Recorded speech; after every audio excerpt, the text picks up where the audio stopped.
Guys, fat kid, and well, went to a show and punched him in the mouth. What's my name? Danny. Attack. Yeah. All right. Yeah. So, I don't know. I was feeling really weird about myself. I hated myself completely. I have always hated myself. I was really bad into drugs. I was honestly kind of crappy because I didn't care about anything. I didn't have a relationship with God until about 4 months ago. I'd say about 2 months ago.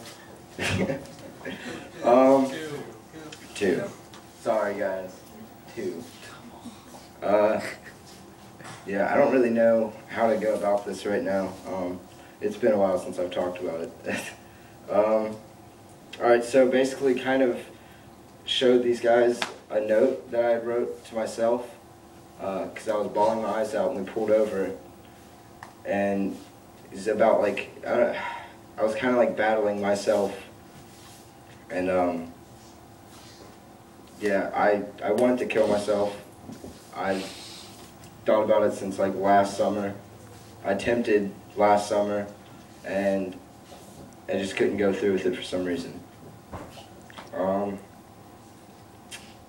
So after we pulled over and they read the note, which they only read like 4 or 5 lines and then just threw it away, I started drawing these faces that I was seeing in the trees, and then they called Ronnie Webster. He drove from like Richmond all the way to Broadway to Chris's house and kind of performed an exorcism.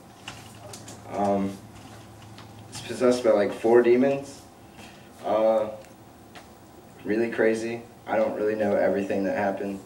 It's kind of blurry. I know I yelled F God. That wasn't good. Basically, God, you know, he saved me that night. Because if I would have just went home, I seriously probably would have killed myself. There's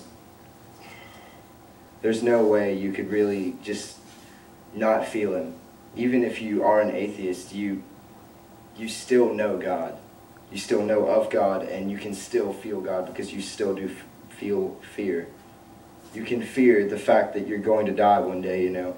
It's a scary thought. If you had no fear, then you would not have, yeah. I don't really know where I'm going with this. I'm just kind of rambling on now. But he's more legit than, you know, looking Miss Christy Dixie in the face right now. I'm not going to try and shove it down anyone's throat because it's not something that should be shoved. You should have your own relationship with God. And, I mean, yeah, atheist for 17 years, didn't really care, you know. If I had a relationship with him, it's whatever, but I never really cared to find one. I just cared about going and doing whatever else. It never crossed my mind to want one. And it's really not easy, you know, being the, you know, trying to do awesome, I guess, for God. It gets hard because you're tempted. You're tempted by evil all the time. It's surrounded, you know, it surrounds you day and night, every day. It's kind of scary to seriously think about. You know, I don't know. I don't really know what to say right now. Let's see. I don't know what else to say. You just kind of put me on the spot, George.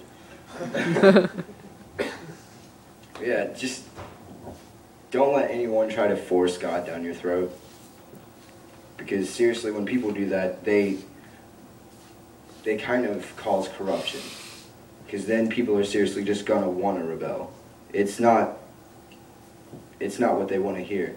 It's something, if you're told about God, and you know, no one's trying to shove it down your throat, then that's one thing, because that's them trying to help you out, you know, and just show you that there is something better. Because when you get caught up in bad things, you really you'll look at yourself one day and really think, you know, what am I doing? Where am I seriously going to end up? How is my life ever going to be decent? You know, when you try to do better for yourself, you find out that better things seriously come along. And bad things still do, but you just kind of have to go past that. You really think, you know, something better is going to happen, something 10 times better than this. And, you know, a relationship with God isn't just to get into heaven. Heaven's, like, should be the least thing on there.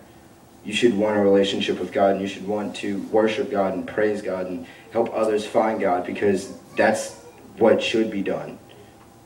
You know, He blesses us with everything. And if you seriously can't feel it, then it's kind of heartbreaking in a way. And eventually you're going to end up finding out that God is, you know, marvelous, and you hopefully will find God. Something everyone should find, because it's pretty bad not, you know, yeah. I don't know what else to say, guys. You guys can talk about it.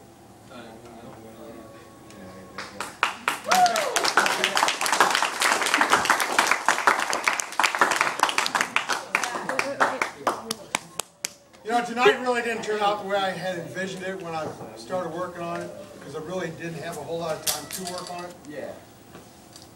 But Travis has one story, Brandon has another story, Zach has another story, Mickle, Ruth, Joanna, myself. You know, we all have different stories. And you guys that come here know that we don't push Christ on you. I mean, you're standing here because you want to. The door's not locked.